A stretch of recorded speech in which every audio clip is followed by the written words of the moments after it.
Welcome to the Behind Them Sticks podcast, brought to you by TSWS Gaming. Come and talk to me, Lennard Ray. That's your name. Come and talk to me. I just wanna have a conversation. No, I'm not your type of baby. Listen, I'm just saying we can rule the world, just me and you, if you could play it. Won't you take a chance with me and have that conversation? I just wanna have that conversation with you. Come and talk to me. I just wanna have that conversation with you.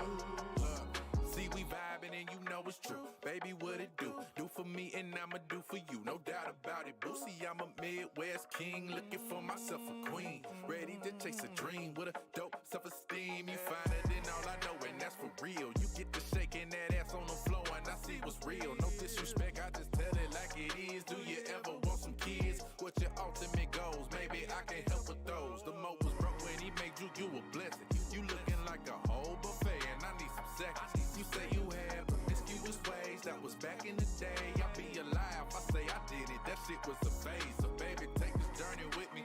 You can pick the time and place, this nigga isn't picky. Smile on your face, I know the deal. Sign and deliver after seal. I can see it in her eyes, this one right here for real. I just wanna have a conversation. No, I'm not your type of baby, listen, I'm just saying we can rule the world, just me and you, if you could play it. Won't you take the chance with me and have that conversation? I just wanna have that conversation with you. Come and talk, yeah. I just wanna have that conversation with you. Lady, you so far ahead of these others, just like a ship on the horizon. Picking up on your vibe, signal stronger than Verizon. All the thoughts that I've been contemplating, ain't no time for faking or debating. You the one, ain't no mistaking. Look, I see your swag different. Always carry yourself like you ready, you know the mission. I had to know you, I'm tempted. I can see why you timid. Hold up now, baby, listen. Just take that dance with me, I can show you that there's a difference. I'm locked in. I throw away my playaways because you pop in. A shooter always shoot a shot. With you by my side, I guarantee we'll reach the top. I put that on God and them, I give you all that I got. So baby, take this journey with me. You can pick the time and place, this nigga isn't picky. Smile on your face, I know the deal. Sign and deliver after seal. I can see it in her eyes, this one right here for real. I just wanna have a conversation. No, I'm not your type of baby, listen, I'm just saying we can rule the world, just me and you, if you could play it. Won't you take that chance with me and have that conversation? I just wanna have that conversation with you. Come and talk, yeah. I just wanna have that conversation with you.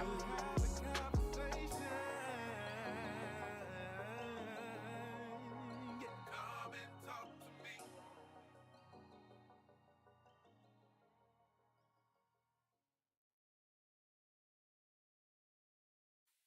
Welcome to the Behind Them Sticks podcast, brought to you by TSWS Gaming. Come and talk to me, Lennard Ray.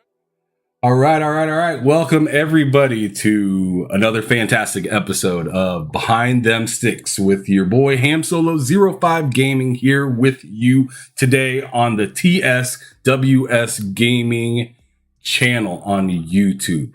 Thank you everybody for showing up.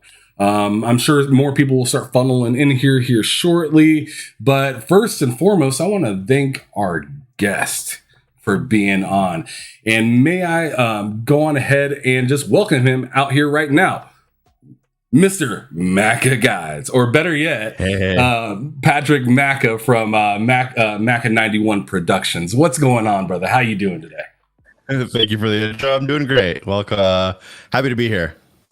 Fantastic. Very good. So the first thing I'm going to tell you to do is what I tell everybody to do when they first get on the show. I want you to let everybody know what gaming and social media platforms that you're on, so you could, get around your, the good word, or, what's the thing that people like to say, shameless, or whatever they say about themselves whenever they promote themselves. Shameless promoting or something. Whatever. Shameless plug. Shameless Thank plug. you. I'm not much of a plug guy. If you need some help, Maka 91 Productions on YouTube. You can find me on Twitter if you just want to see me tweet about Xbox stuff. You don't have to watch me if you don't want to. I make game guides for new releases. Sometimes I post on like Instagram and stuff. You can find me there too. No pressure. If you come across a video and you like it, thanks for stopping by. If you don't, it's cool too. So he's clearly one of these guys that just undersell himself on when it comes to this kind of stuff. This dude right here is dope. He's helped me and many others get through shovelware games, if you want to call them that, or some great games that just you don't really understand how to get the achievement or how to get it to pop and stuff like that. He is the man when it comes to that. Very helpful. Really appreciate your work, man. Keep doing what you're doing. I know you probably got some things that you're working on that's going to be coming out soon. So I'll just, let you speak on whatever you want to speak on. But before we get into that, I just want to know, first of all, what made you agree to come on the show? I don't know if there was anything specific, but you reached out and it was good timing because there's not many games to play right now. I like coming on to shows and just talking and kind of, relaxing and just having some casual conversation about whether it's video games or life or whatever.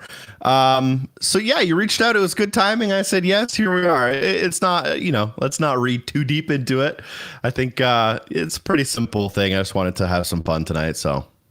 Awesome. Dope. So let's keep it moving. As of right now, what games are you kind of, playing or better yet, like, let me ask you first, what games are you working on for the channel, if you can speak on them? And then what games are you playing like in your personal time, like when you're just like kind of, tearing yourself away from work? Yeah, so for the channel, it's been a rough month or month and a half. Games haven't been really coming out, and September's not looking great. Like Slime Rancher's coming out, Metal Hellsinger's coming out. There's a game called You Suck at Parking, which some people are pretty excited about. So I'm kind of looking forward to some of those games. I was excited for Saints Row, but it was a stinker, so I skipped it, and it didn't really didn't seem like the type of game that really needed any type of guides, anyways. Right now, I'm playing a lot of like my backlog games. So I played The Gunk, which came out last year. Beat it recently because I heard so much about it, and it was a fantastic game. I thought it was kind of like a first-person shooter action game, and it was more of like an exploration-y puzzle game, which really surprised me. Tinykin released on Game Pass like about a week ago. It was actually fantastic. It's probably the best indie game I've played this year. Highly recommend it. And then I've been grinding like service games. So I recently beat Roller Champions. You probably haven't heard of it. You don't have to hear about it. It's not a good game. No, I have. It's that's a Ubisoft game, isn't it? It is a Ubisoft game, and its unfortunate claim to fame is that it's already getting canceled, even though it just came out. But I did enjoy it for a fair bit of time. And then, I've been grinding Rocket League. Season 8 just started yesterday. So I'm trying to get back up to like Diamond 2, see if I can get it even better than that. I've been playing and grinding Halo Infinite. I got to Onyx, seeing how high I could get up there. And then 2 games I'm in the middle of, or one of them that I can talk about is Road 96, another Game Pass game that got a lot of recommendations. And I played it for about an hour or two, and it's really, really cool, really, really unique. I think you just need to be in like a kind of chill headspace to play it. So I'm just kind of holding on to it until I'm in that mindset. But from what I've played of Road 96, it is excellent. And then, once we can finally reach October, all hell lets loose. We got like 10 games coming out in the same week. And that's a week I'm excited for. Yeah. You're going to be busy. Very, very. But I want you to speak on Road 96, because that's a game that I've been thinking about jumping into. What is that game all about? Like surface level. It's one of those games where, from what I can tell, the more you know about it, the worse it is. It's kind of, there's some movies you want to go in blind, and I think Road 96 is kind of you want to go in blind. I'll give you the kind of general idea. You play someone trying to reach the border to cross it, and you are in like we'll call it like a politically divided country as a teenager. And the way the game works is it's kind of randomized and procedurally generated, and you don't play like this. It's not necessarily a story game. It is a story game, but you don't play the same character. It's complicated, but every single person who plays it will have kind of a different series of events, but eventually kind of everyone reaches the same conclusions. And it's really cool the way it's like set up and kind of randomized. I played for an hour or two, and then I looked at some gameplay some people posted online, and I realized like they had, when I say completely different, like they had completely different series of events and what happened, and you know who their character is and what decisions they got to make. So it's really cool how they set it up where it's like so random, but at the end of the day everyone kind of has a similar experience. But yeah, it's really unique in that way. Okay, so that seems interesting. I mean, it kind of like, is it something that you're actually walking around and doing, or is it like what is it called? The game that just came out not that long ago, As Dusk Falls, or is it like something where you choose? No. So As Dusk Falls is very much like a visual novel, dialogue heavy game. Road 96 is definitely a first person walking game. There is like a heavy emphasis on conversation, but I wouldn't say it's a dialogue game. It's definitely like more of like an RPG style game where there are conversations, but that's not really the only purpose of the game. Okay. Fair enough. All right, well, let's move on into the actual questions that pertain to this show. So do you, and this is probably an interesting question that, you know, many people may either, you know, think about or, you know, when they stroll upon your YouTube channel and whatnot. I'm wondering, do you 100% like everything that you like enjoy? I used to not, but recently, if you were to look at my like stats, I kind of do. So in 2022, I've started 75 games and I've completed 78 games because I've completed most of the games I started this year, but I've also completed some games I started last year. So I've went back and like I completed like Halo Infinite this year, even though I started it last year. A lot of games like that. But there are some games that I haven't beaten, like Elden Ring. I don't have the 1,000 in that. Haven't committed the time there. I don't have the 1,000 in Ollie World because it is literally impossible unless you are an absolute god on that game, which I'm not. I'm good, but not that good. So I wouldn't like want to put a label on myself as like a yes, I complete everything, because realistically there are a lot of games that I will play, enjoy, and never want to complete. Like The Quarry came out in June or July. I don't know if you played it. I recommend it, although it's a very expensive game, so maybe wait for it to go on sale. But it's kind of like Until Dawn, or if you've played Man of Medan, Little Hope, or House of Ashes. It's one of those games where it's like kind of a movie. You kind of get to make choices and stuff plays out. And I love that game, but to get the 1,000, you got to beat it like 4 times. And it's just not in my nature to want to sit through a 10-hour game and play it 4 times. So for the 30 hours. Yeah. So there are situations where I it's not, I don't care for me. I think it's super cool when other people do it and people go, oh, dude, I got the 1,000 in Quarry. Like, I wish I cared enough about the Quarry to want to do that.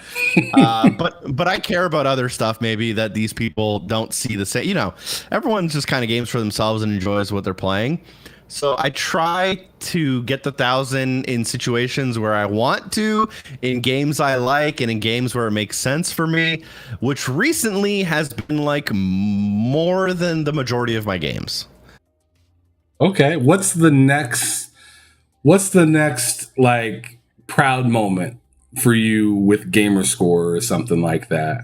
Yeah, so I'm at 940,000, so the next big one's 1 million. Oh man. You know, it's not a race, it's a marathon. If I wanted to get there tomorrow, I could, but I really am enjoying taking my time, taking it slow, playing games I really want to play, and not just games that are easy. But we'll see. Things change, and I can adjust. So hopefully in the next like 5-6 months, we'll reach 1 million gamer score, and that'll be super fun. You trying to dethrone Rand? Al Thor, you out here working? Maybe I'll wait till next year. I'll do it at E3. Yeah. So, you are the new man with the million.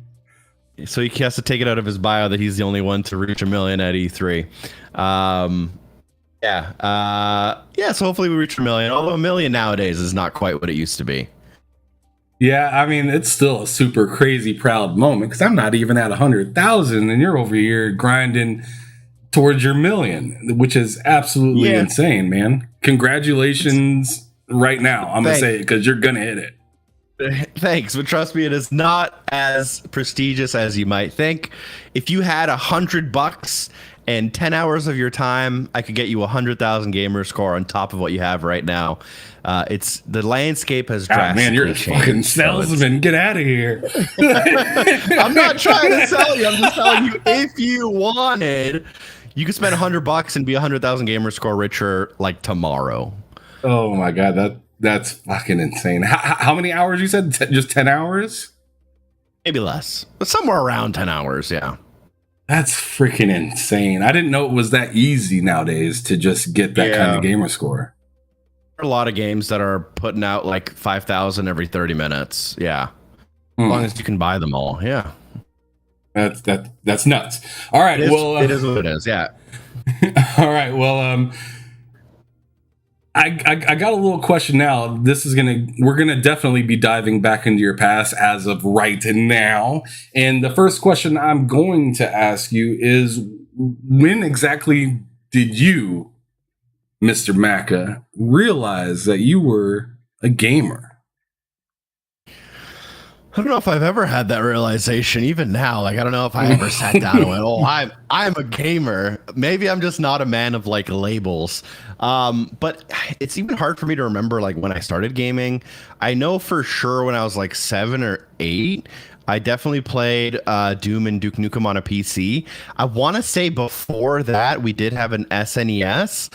When I was probably 5 or 6, and I remember playing Mario on that.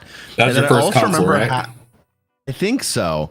But I also remember around the same time, but I think later, I had a original Game Boy where I played like Tetris, and I remember the first game I ever like really played was Pokemon Red. I put a couple hundred hours into that game. As a kid, like you don't even know what you're doing half the time. So if I put 100 hours into Pokemon now, I'd probably have like every Pokemon and they'd all be leveled. But it took me like 150 hours to like beat the game and just like level a couple Pokemon up. So Pokemon Red was like my first ever big game that I really remember like beating and caring about. But I did definitely also play Doom. I was probably terrible at it. I played Duke Nukem, probably terrible at it. And on the SNES, I played for sure Mario and Duck Hunt. I remember playing Duck Hunt as well. So it's a combination of those three things that were probably like my earliest years. Okay, so yeah, as you said, you were super duper young at that time. So considering yourself somebody that was like really into games would be like a hard sell. But moving on down the line, like what were some of the systems that you acquired, played, and maybe turned in to get the new system and stuff like that? Yeah, I remember I had a friend also around the time I was like 8. I don't know, man. I got to write this down and I got to figure out when these consoles came out so I could have a good timeline in my head, because my childhood's kind of just like a blur of like between 5 and 11 might as well all be the same year. I had a friend who had an N64 and I'd go over to his house all the time to play GoldenEye, as I'm sure many people did. And then I remember I got an N64, but it was like already going on clearance because they were trying to get them out of the store so that they could probably bring in like the GameCube and stuff. So I got an N64 somewhere around like the very end of its life cycle, and I played a ton of Diddy Kong Racing. After that, I did also get a chance to play on N64 Wave Racer. I liked that game a lot. Diddy Kong Racing, and GoldenEye.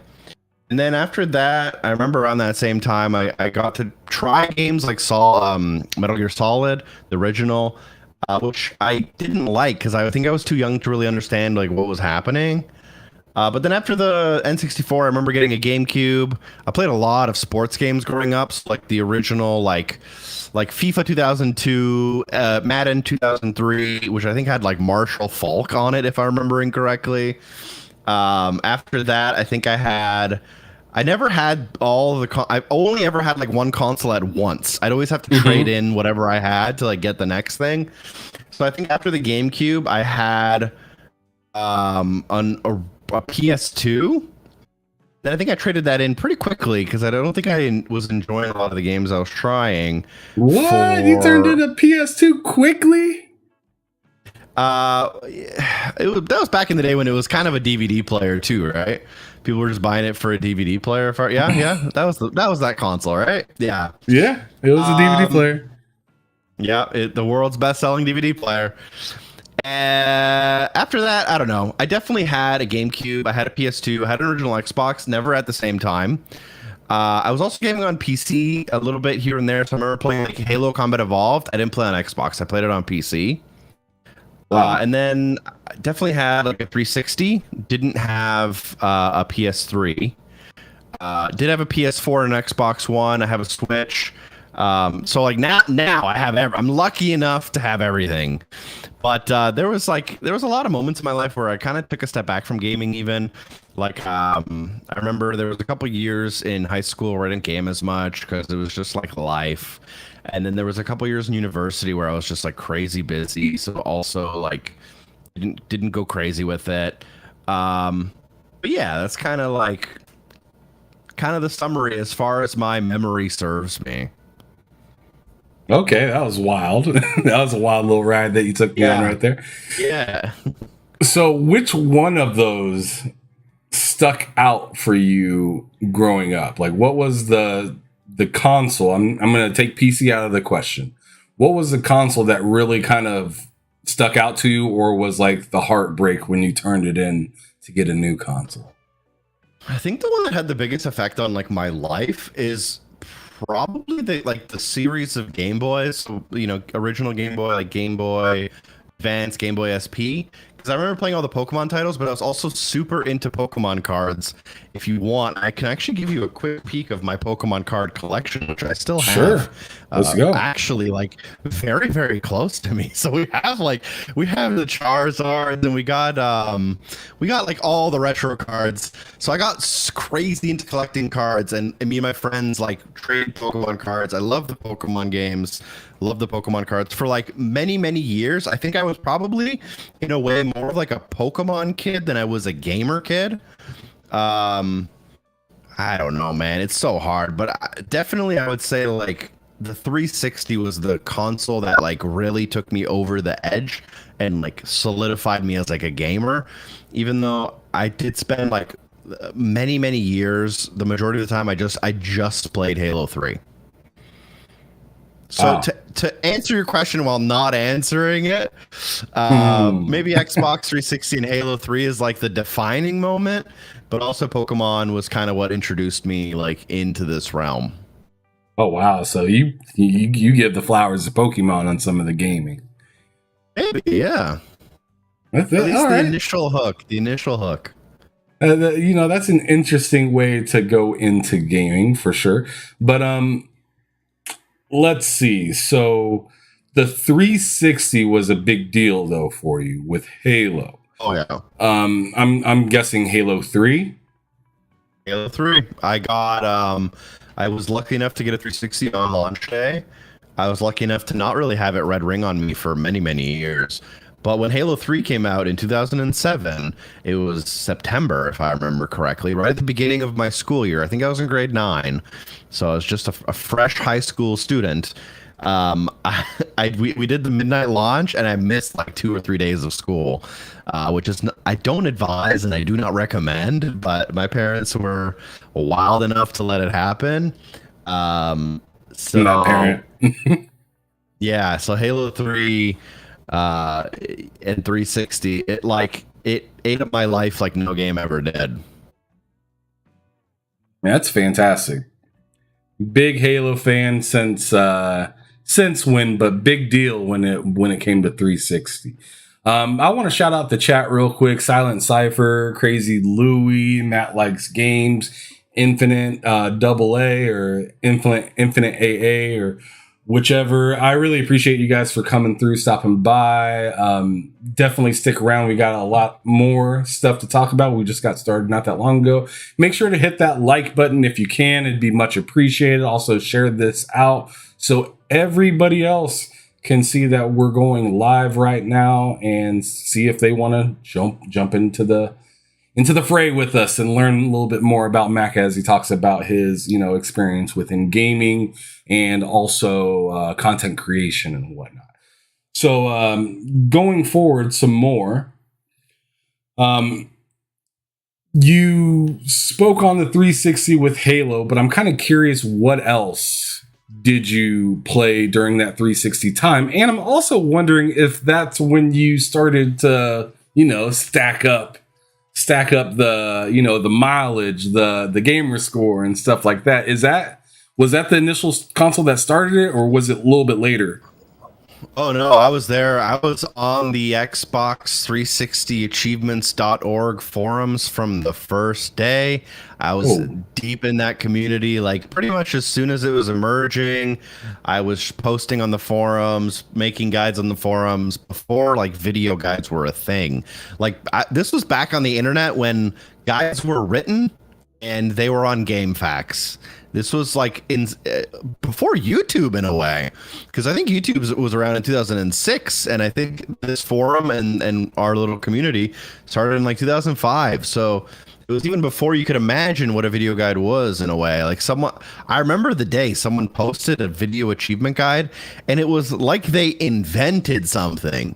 Like before that point, like the idea of watching someone play the game and having them talk about it, like it didn't exist.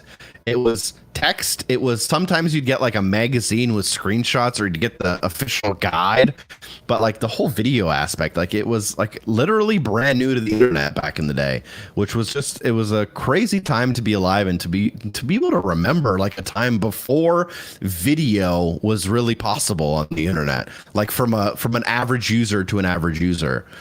But as the 360 came out, I was lucky enough to get it pretty early on.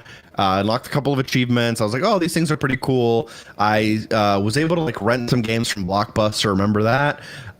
So I rented a couple Blockbuster games. I started like, oh, these achievements are fun to get. Like they're letting me enjoy these games for a little bit longer than I would otherwise. And then it kind of like flourished on the community there. Like we found a lot of people had common interests, like getting achievements. So, we'd talk about it. We'd like share strategies, and this whole like subset of Xbox community people like rose from there. And it's been kind of, it's been fluctuating ever since. It grew. Some people came in, some people came out. But that's definitely where it started for me, was trying to compete with my friends for gamerscore way back in the 360 era. So what were your like choice of games for that time period? If you're like trying to like 100% games and stuff like that, were they just all large title games, or were you dipping into some of these easier games just to try to stay in front of people? There were easy games, but the easy games back in the day were not like the easy games now. Also, any indie game back in the day used to only launch with 200 gamer score, so you couldn't really play indie games. You had to play the big games by EA and Microsoft and everything. So the first year it came out, the 360, Peter Jackson's King Kong was like one of the easiest titles that came out. I actually played that game and then stopped halfway through. Well, I actually beat it, but I beat it with cheats. So long story short, this game from 2005, I went back 15 years later and I beat it not that long ago. So it was like this very like long time period between when I started and when I finished it, which was like a super cool feeling. But back in the day, we had Peter Jackson's King Kong, which was one of the easiest launch titles, and then it was like NBA 2K6, College Hoops 2K6, NHL 2K6, and probably like, no, there wasn't an NFL 2K6, but there was a Madden 06. It had a running back from the Philadelphia Eagles on the cover. So the sports games were all of the easiest games because you could fudge with them. You could like change the team and be the best team, play against the worst team, change all your stats to be the best. And then you just have to like do a couple of specific things, like get a certain amount of rushing touchdowns or passing touchdowns. So those were definitely the easiest games. But in terms of like games under 10 hours back in those days, there was only like 5 or 10, maybe 15 of them a year. So it was like, if you could get 20,000 in 2006, that was an amazing year in 2006. Whereas now 20,000 is like, if you really go after gamer score, 20,000 is like a good day now. Right. Or even, I mean, for a person like me, 20,000 is like insane for somebody to get in a month. So I see these people racking up these 10, 15, 20, 30, sometimes even like 40,000 gamer score in 1 month. And I'm just like, ain't no way you're really like enjoying what you're doing. You're playing a bunch of just random stuff. Yeah, back in the day, talking about random stuff. We used to play. I've played Hannah Montana.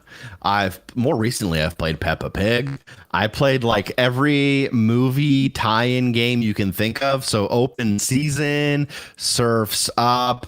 Like there's all these like kids games, kids movies that got games, and the games would be made for kids, so you could beat them in 6 or 8 hours, which back in the day was a very quick completion. It's a weird world we live in because there's definitely a skew towards like bad games typically are more likely to be easier than the really good games, which typically are longer because they're good games. There's more to do and they're harder to beat and they have better design. So it's a weird skew. Back in the day, I played some Barbie games as well. But I think that's kind of part of being the community is like having this shared experience of terrible games with other people in the community. Yeah. That's something to talk about now. It's just like, you remember how terrible that game was? Oh yeah, I beat 1,000 that game too. It was absolutely awful. I can only imagine those conversations. That's something. Now, why on earth, if you were to sum up everything, like all the games and times that you've played on PC, original Xbox, Super Nintendo, throughout that time, is there anything that you could say that taught you like something growing up? Like, is there any life lessons that came from being a gamer? I don't know if any stand out. I will say, like, video games kept me out of trouble, like, a lot, because, like, it's really hard to, like, go out and do drugs when you're sitting at home and playing Halo 8 hours a day. So, like, in a way, like, it definitely kept me at home behaving instead of going out and, getting crazy with my friends. As of, like, life lessons, it's hard to, like, necessarily pinpoint a game and a life lesson that like perfectly go together for me. Although I'm sure they exist, my brain is drawing a blank otherwise. But definitely like communication, I would say. I remember in Halo 2 and Halo 3, like talking with teammates and doing call outs and like working as a team. Like there are still moments in video games where I feel like those are like my greatest experiences of teamwork I've ever had, compared to like working at a job in a team or like working on a group project or whatever. Like there's just certain levels of like subconscious behaviors that you do as a team when you're like playing in PUBG. And I think that's like super, super cool. I don't know if it's necessarily a life skill I could replicate like outside of a video game. But it definitely like opened me up socially for sure. Oh yeah, absolutely. So I mean, you're able to communicate without knowing, seeing the other person, and just kind of being on that same like level or wave of thinking with somebody that you don't know whatsoever about. So I mean, it definitely does teach you some communication skills throughout playing video games. But why would you say it's important to you to be a gamer? I don't know if it is. Like, I think it's weird because, like, I feel like being a gamer is like the least interesting thing about a person. If I were to like go to a bar, right? Or wherever, go to a social gathering where no one knows who I am and no one knows, like, I don't know anyone there. If we're talking, like, hearing that they're a gamer is like I'm just being honest, one of the least interesting things to me about a person, because like that, it gives me, sure, they might like Call of Duty and they might like shooters and we share that in common. But in terms of like who that person is, they could still be anyone because it's such like a broad and vast array of people that like gaming. So that person might like gaming, but also like really be into like lifting weights and being a bodybuilder. But that person might also like gaming, but be like a fashion designer. And it's like, it's much more interesting to me that they're like a fashion designer or like a bodybuilder than they are like a gamer underneath. But I don't know, like, yeah. So I don't know if like being a gamer is necessarily like a identifier that is like really that important to me. You know what I mean? Sure, but I do know that when you're talking to somebody you don't know that happens to be a bodybuilder or that happens to work in finance or something else, when you hear them bring up, man, I was just playing like ass yesterday, and you're like, wait, what have you been playing? And they're like, oh, I've been playing Halo. That's something to talk about now. That's something that you guys have. I mean, there has to be a light that comes on. You're like, oh shit, like they're saying something interesting.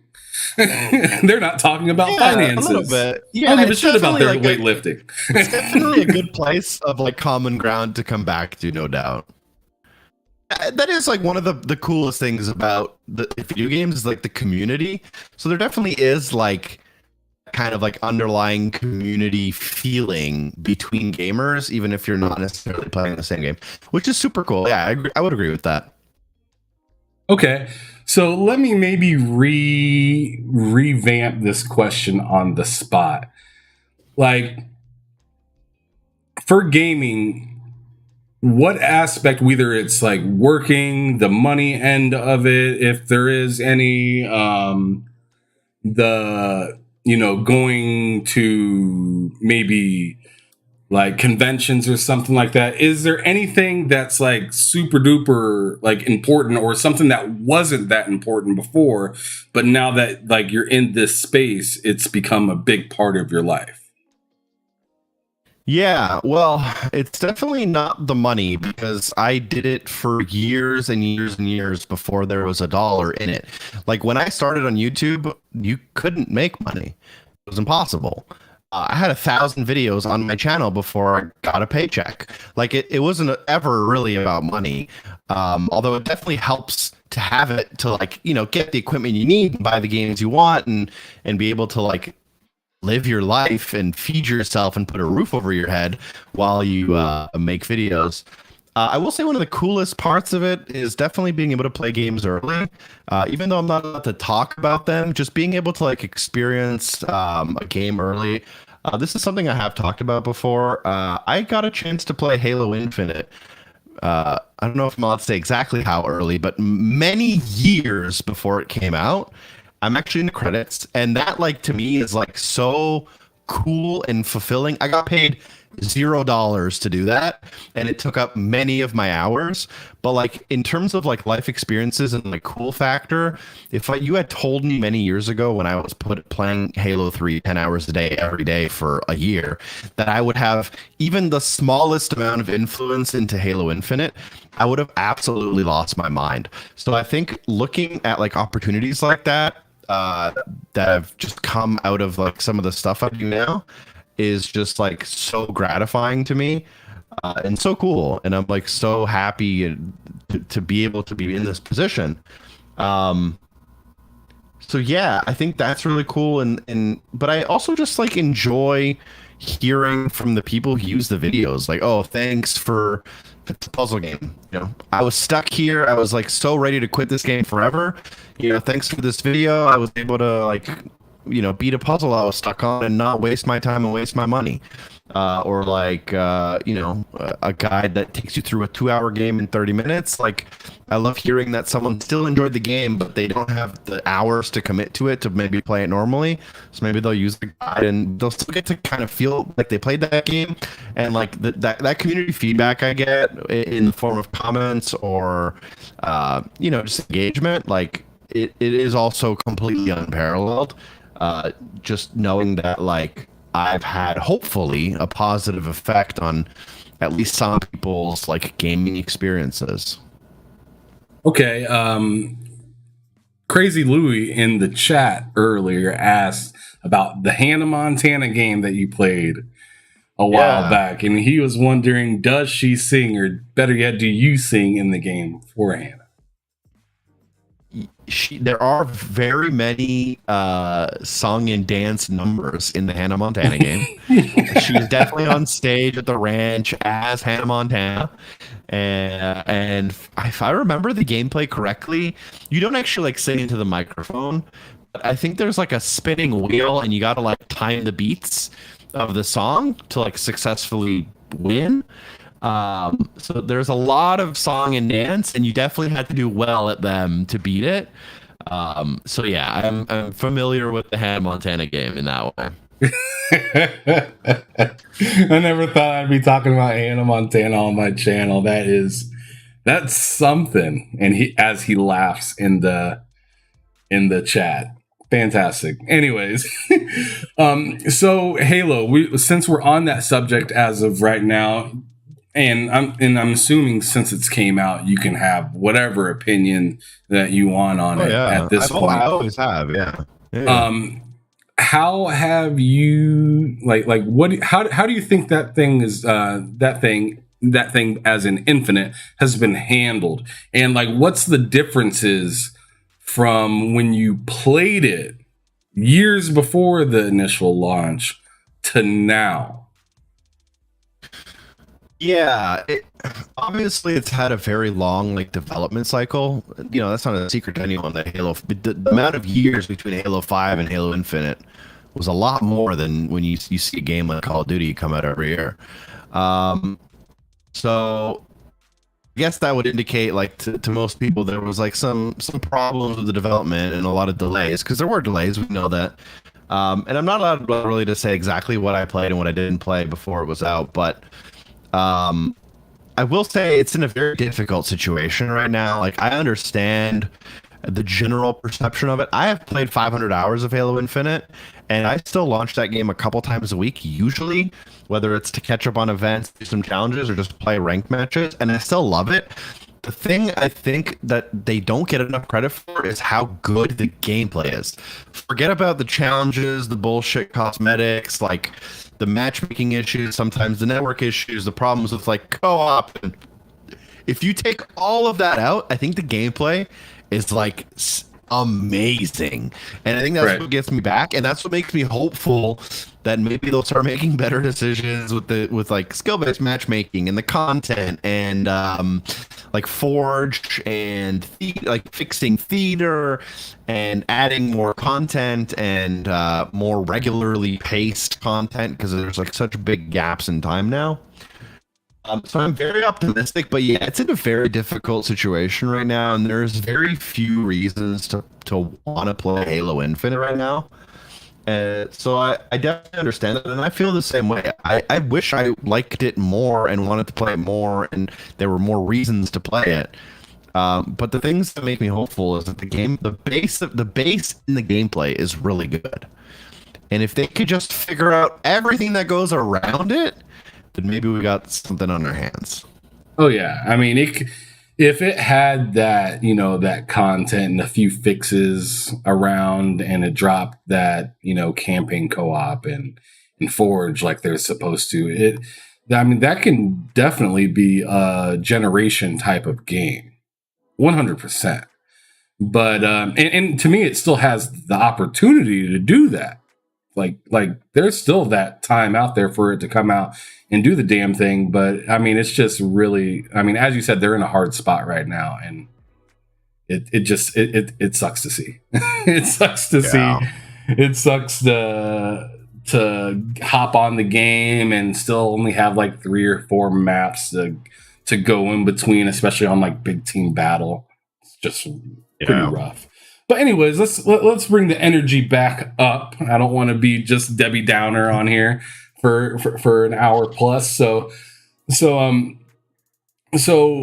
I want to know about your content creation now. All right, so we're gonna move off of the topics of your past and everything like that, or your super past with video games and whatnot, and we're gonna talk about more recent stuff and your content and whatnot. So, what actually like got you into content creation? I'm guessing it was the gamer guides and stuff like that, but what actually like was the final straw to where you're like, you know what, I'm just gonna do the damn thing? Yeah, it's funny that you say let's not talk about the super past, because this started in like 2009, which feels like an eternity ago. That's just the video aspect that started in 2009. But let me kind of I'll try to not go too long. But in 2005, the 360 came out. In 2006, I joined Xbox360achievements.org. And all my friends there we were all playing games, trying to get gamer score, and that's where I started like typing guides out for everyone.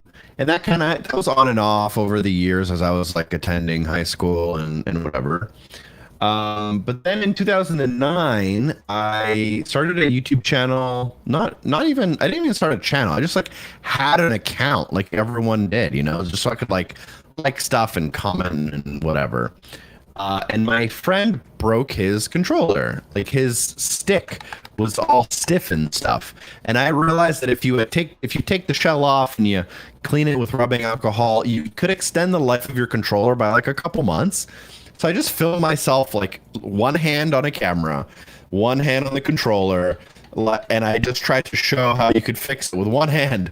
And it was an awful video, but I posted it online just to send to my friend. And it got 50,000 views, and I did not send it to 50,000 people. So it's like this wild thing. Like, why are people watching this video? It makes sense now that like people were looking for ways to fix their controller, but like back in the day, it was never the goal to get views. It was just a place to like dump video files to share online for me. Then that kind of grew, and I got a capture card, and someone, like I said, I feel like someone invented the idea of video guides in 2007 or 8, and in 2009 I started like making some of those. It started off with like Rock Band and Halo montages, and then it kind of got into, I forget what my first like guides actually were, but it was like Portal 2 or Crisis or something like that on the 360. And so that just kind of it didn't explode. I wouldn't say that, because it took me a year to get 1 million views, and it was like 1,000 videos deep probably by that point. So it wasn't like overnight success, but it was definitely slow and gradual grinding. And as this was happening, I was going to graduated high school, and I went to university, and I was studying to be an engineer, as one does, and one's parents hope that they do. And I did finish that, although I never actually went to work for that. But when I did graduate, I basically kind of fast tracked my way through. So by the time I actually graduated, I was like done. My brain and body couldn't handle what I was doing anymore. I was like sleeping 5 hours a day. I was taking like way too many courses. I had like 7 exams in 7 days, and I just needed a break. So I took a 6-month break, and then during that 6-month break, I just started making guides like more seriously, instead of just making them when it was like very convenient for me, or like if a friend asked. I started like actually picking games that were coming out and trying to hold on. You used to do guides for games that people would ask. You used to do like on-call guides and stuff like that. Yeah, kind of. Like I would see where the community needed help, and then I would kind of just make those guides. It was never like a strategic decision to be like, oh, I'm gonna go make a guide for Crisis. But then when I did graduate and I wanted to fill my time with this hobby and I wanted to learn how to video edit better, and I wanted to like play around with my computer, that's when I started taking it a little bit more seriously, which I think was probably 2012, I want to say. So yeah, I've been taking it more seriously for like 10 years now. And luckily I haven't been canceled or lost the password to my channel. But that's when I started taking it more seriously, and I started realizing like maybe there's more to this than I originally thought. And instead of pursuing like a job in engineering, I decided to just kind of keep making videos and see where it could take me. For the first couple of years, it didn't really take me anywhere, but people seem to enjoy it. I seem to be having a good time in my life. So kind of kept going, and now we're here. Like, it's since that time, it's kind of a blur as to how I got from there to here. Wow. I mean, that's a whole lot of video content. How many games would you say? I'm sure that you have some sort of tracker on it, right? Like, how many games would you say that you've 100%ed and shot video for? Yeah. So 100%ed, I have 700-ish, according to like my Xbox My account. God, you're a fucking animal. But like in terms of games I've covered on the channel, it's probably closer to 200 or 250. I'd say it's probably 10. It's probably like 20 a year for 10 years. So maybe around 200, 250. And has any of that, like, has there been a moment of you making these videos where you're like, you know what, this is kind of, I'm tired of it, or, you know, I'm just not, you know, because everybody, whenever anybody that's into content creating or anybody that has a job, even if they love their job, there's times where you go to work or you sit in front of your desk and you're just like, I really don't want to do this shit. Like, how many times has that happened through your history of doing this? It happens a lot, but it's usually just because of how the game's designed. I remember the first time that really happened to me. I don't know if anyone even remembers this game. There was a game called Thief on Xbox 360. Mm-hmm. And the problem with that game was like collectibles, the way they worked, it was really broken. Like, there wasn't like an in-game collectible tracker, so you didn't know how many you had and how many there were left. There was like weird loading zones in between like every little part of every level. And I just remember it was like the most awful time trying to capture the collectibles. And not only capturing them, but once you had captured all like 100 or 200 of them, you had to edit 100 or 200 clips worth of collectibles and then add your voice. And I remember thinking like, oh, this will take me 2 or 3 days. And then I think it took me like 5 or 6. And even going back to those videos nowadays, if you just listen to me talk in those videos, you can tell that I am slowly just like hating what I'm like, hating the game and hating making those videos. Because the first video, I'm like super excited, super happy, super fun. But by the end of the last video, I'm just like, let's just get this over with. Here are the collectibles. Leave me alone. For better sense of the word, it was maybe that bad looking back on it, but that's how it felt. But I found that usually if you can get through those like periods where you kind of hate your life, you will eventually, in like 6 months or 12 months or even further down the line, you will eventually forget how awful it felt, and you will mostly remember the positive effects of it. So like if you put in the hard work, you'll look back and go, I tried my best. I put in the hard work. Maybe I got some results I wanted to, or maybe they weren't as great as I wanted them to be. But at least I tried my best, and like you'll still look back at it with like positive perception. But there's a couple games like that for me where it's like I really was excited, and then it just slowly progressed into like utter just not fun. So Thief, Alien Isolation was a game similar to that. Outlast 2, I made a collectibles guide for, and it was right before I was going on vacation. And I remember thinking like, oh, this game will take me 1 day, but it took me like a day and a half. But I pulled an all-nighter to get that video out. But the day after I pulled all-nighter, I had to go on vacation, and then I spent the vacation sleeping because of how tired I was to get that video out. Oh, and then that video also like underperformed drastically. So I remember just being like, not only did I feel like I kind of wasted my time with this video, I also ruined my vacation to make it, and just like a lose-lose. Again, looking back, like, it is what it is. Some people watch that video, maybe they loved it, and I still don't regret making it, but I have definitely like changed some of my work habits, learning from experience. Gotcha. What exactly was, or what do you think is one video that you put out that you're just like, whatever, and just put it out, and it crushed it? I feel like everybody does. I feel like everybody has those kind of things, especially if you've been doing YouTube for a while. You have a video that you're just like, I'm just doing this, and then you put it out, and it's just like, wow, that slapped. I don't know if I had any of like those necessarily, but there's definitely like a couple of videos where I've spent like 50 hours making a video, and it does average. And then there's videos where I spent an hour making them. Like I made a video on like how to change your gamer tag for free, and I think I made that video from start to finish in 2 hours, and I think it has like 700,000 views. And I just remember thinking, like, how can I get this many views for this little work when I put so much work here and nobody cared? More recently, though, I remember I made a couple videos for Elden Ring, and they all did like crazy numbers in comparison to what I thought they would do. And all of them were like relatively easy for how complicated of a game Elden Ring can be, and how hard it could be to make a good Elden Ring guide. These were some of like the easier topics to cover that I thought my audience would like.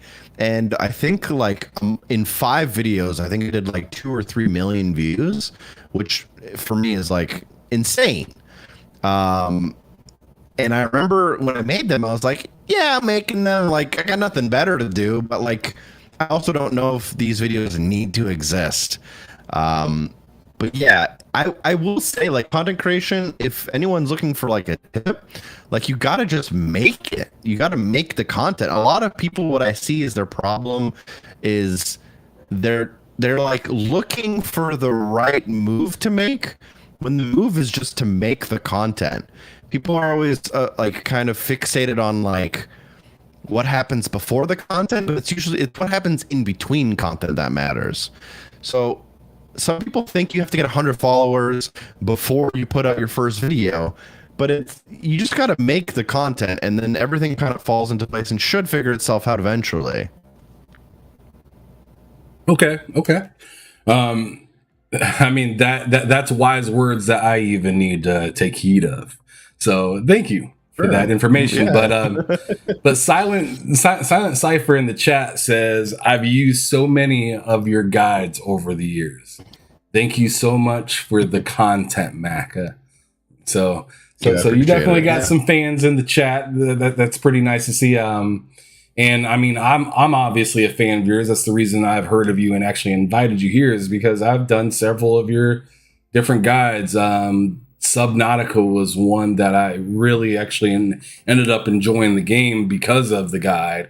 Trying to think of a few other ones, but I mean, a lot of them were just, oh yeah, this is only an hour? Let me try this and see if I can keep up with them. And I end up having to like put your video on like, I don't know, like 80% speed because I need to keep up with it. And then I always hear you, oh yeah, in the comments, put if I'm going too fast or anything. And I'm like, oh, I ain't gonna tell him that I think he's going a little fast, because I think I'm maybe a little slow. It is what it is. It's definitely a balance. For some people it's too fast, some people it's too slow. Some people really like the commentary, some people hate it. So it's like, you can't please everyone, for sure. No. That's why I was just like, I'm not gonna say anything, because really, I mean, it's there. I can just hit pause.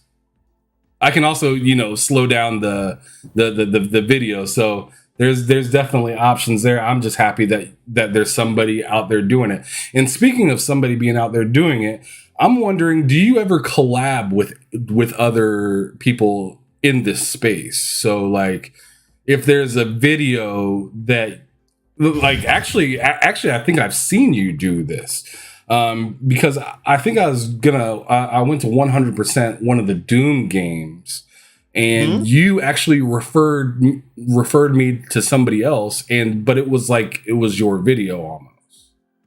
Yeah, so I have like 5 of those types of videos you're talking about. For Doom 64, I had my friend Shiz come and kind of help because it came out right as like all this stuff was coming out. It was just impossible for me to cover it all. And then I had my friend Mr. Black Magic back in the day help on a couple guides. But with that being said, like the majority of what you see on the channel, is made by me.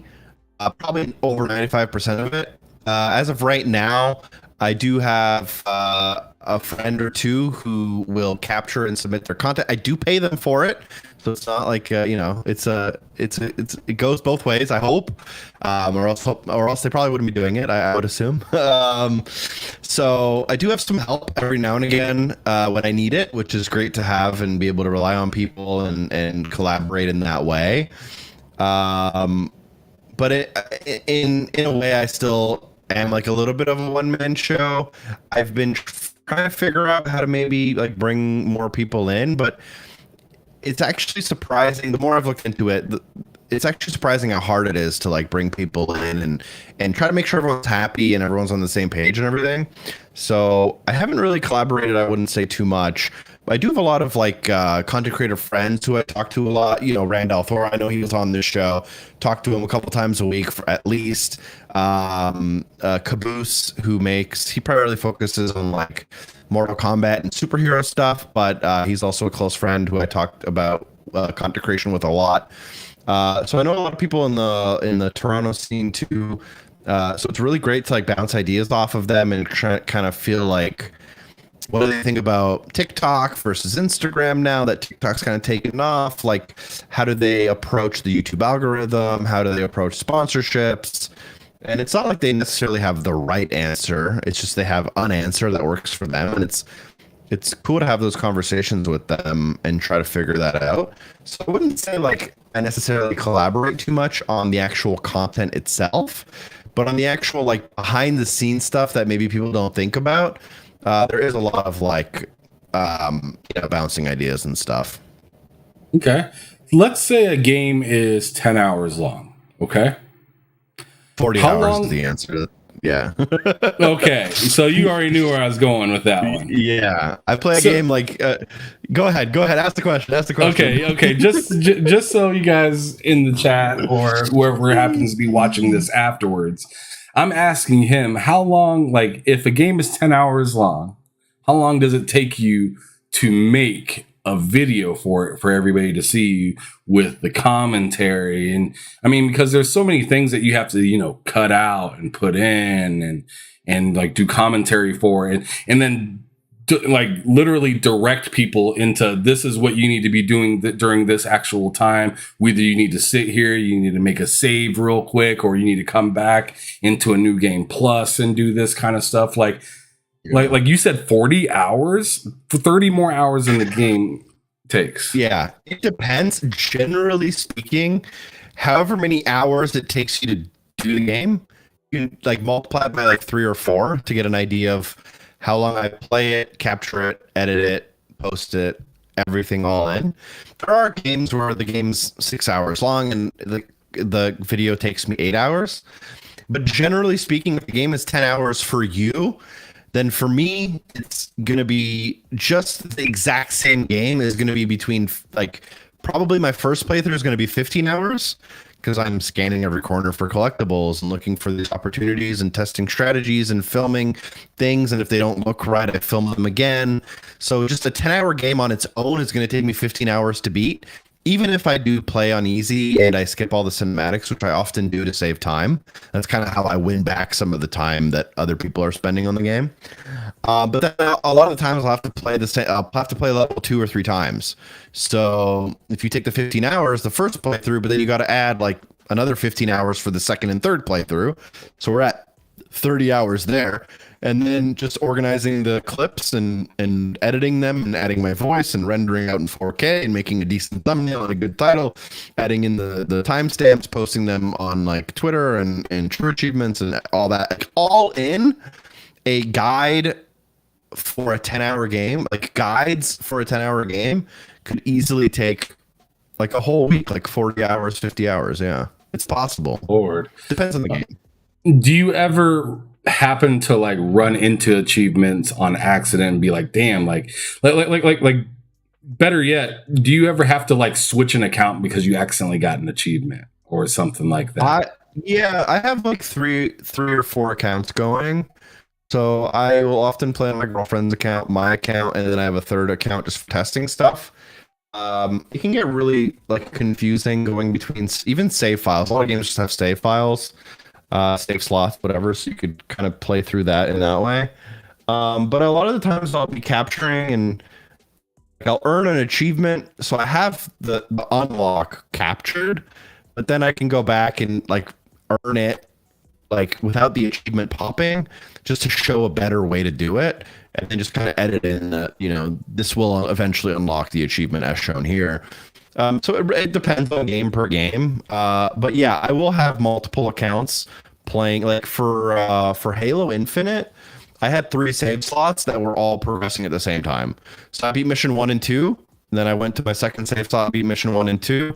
Went to the second save slot, beat mission 1. Third save slot, beat mission 1 and 2. And basically, they were all kind of moving together-ish. But when I missed something in save slot 1, I would try to go for it in save slot 2. And then I'd keep save slot 3 as like a backup just in case I forgot something later on.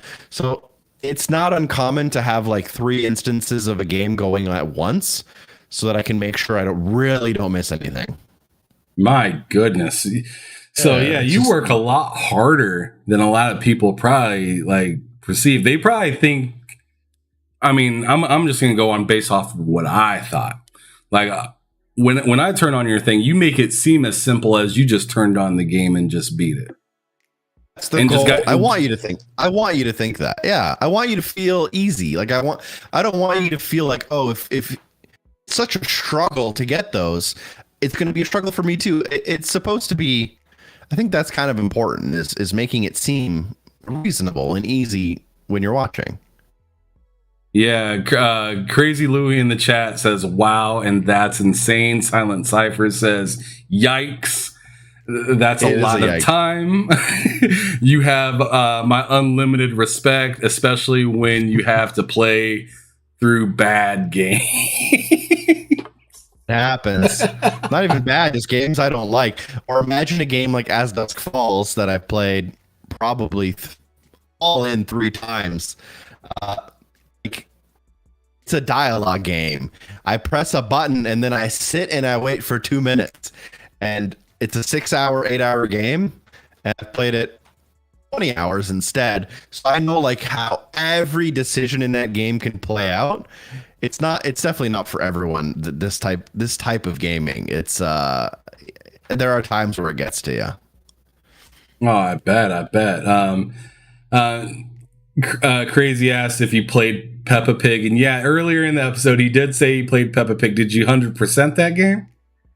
Not only did I played that game 3.5 times. 100% of it on 2.5 on 2 accounts. And, oh my god! Yeah, I'm probably like 5 or 6 hours deep into that game, and it's a 30-minute game. Okay, I gotta ask this question now that we're talking about these goofy games.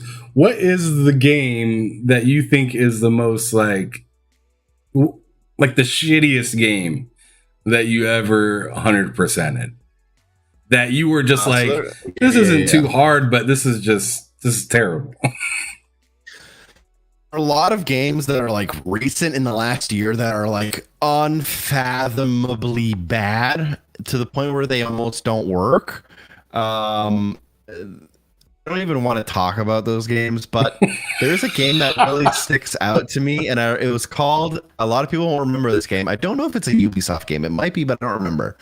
It was called Truth or Lies, and it was a board game type of like game where you would buy the game, and it came with a handheld microphone, and the game would like ask you a question. You were supposed to be like playing it in a room with your friends. And based on how you answer that question, the game would say on screen whether you were telling the truth or whether you were lying. But it had absolutely no idea. There was no actual technology to figure out if you were telling the truth or lying, other than if you talked really high pitched, it thought you were lying.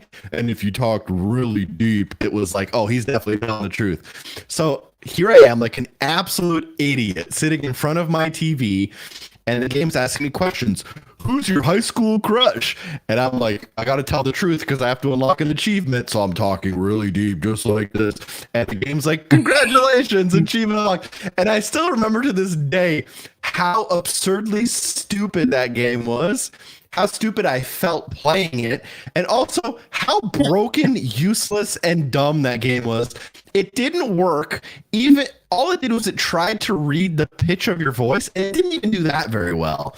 And I just remember that like being the number one like worst experience. I returned, like I gave that game back, and I was like, there's like someone wasted their time making this, and that just it's unforgivable. One of the worst games I think I played from the list of games that you've made, like for like 100% achievement, was this cigarette like game. It was like a game that like was trying. Yeah. Oh my god, that game sucked. One leave, if I remember correctly, you had to beat it like 3 times, right? Yes, yes. If you remember, yeah. It was not a good game to beat once, let alone 3 times. And yeah, but comparative to some of the games that are easy now, like that game's actually like good. It got really dark recently, yeah. and none of them hold a candle to Truth or Lies. If you can go look up some gameplay to Truth or Lies, and you'll see exactly what I mean. It's like it's not even a game. It's just like it might as well just be a slideshow of the word truth and lie that just randomly displays just a word on screen every now and again. All right, fair enough. Nothing like barbed wire. Or the Crow. I'm guessing he's talking about One Leaves right now. Yeah, that game was something else. The frame rate was just awful in that game. It just wasn't good. But it was supposed to be a game about. I think you described it. You said it was supposed to be a game about like stopping smoking or what could happen if you became a smoker and something like that. But it was fucking just weird. All right, now we're going to go into kind of the quick hit questions before we sign off and call it a day. Again, I really appreciate you for being here and sharing your past and how you got into all of this stuff. I mean, it's pretty amazing listening to your story and hearing about how the hell you beat these games 3-4 times before you even, share it with us with all the commentary and everything. And like I said, it looks like you just beat it once nice and easily for us. But I mean, to hear all the work that's behind it's pretty amazing, man. So keep up the work, and hopefully it doesn't beat you up too damn much, especially with these terrible games that's been coming out for you as of late. But, but I want to know what kind of games Maka doesn't at all like to play. Like, sure, you might, do it for, YouTube or whatnot. But what's a genre of games that just you see it and you're just like, I really don't want to do this? Yeah, so I'm gonna catch a lot of flack for saying this. I just don't like RPGs. Like, I just don't. I don't care.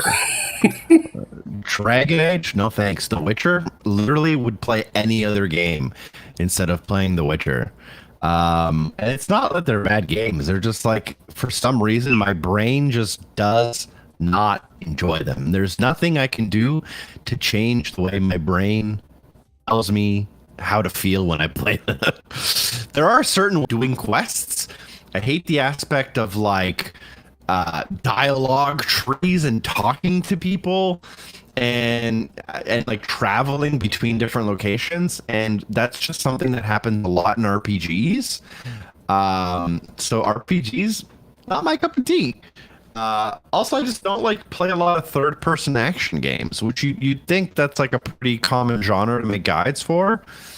But a lot of them are like pretty straightforward to the point where people aren't even looking for guides because it's almost like, what's the point?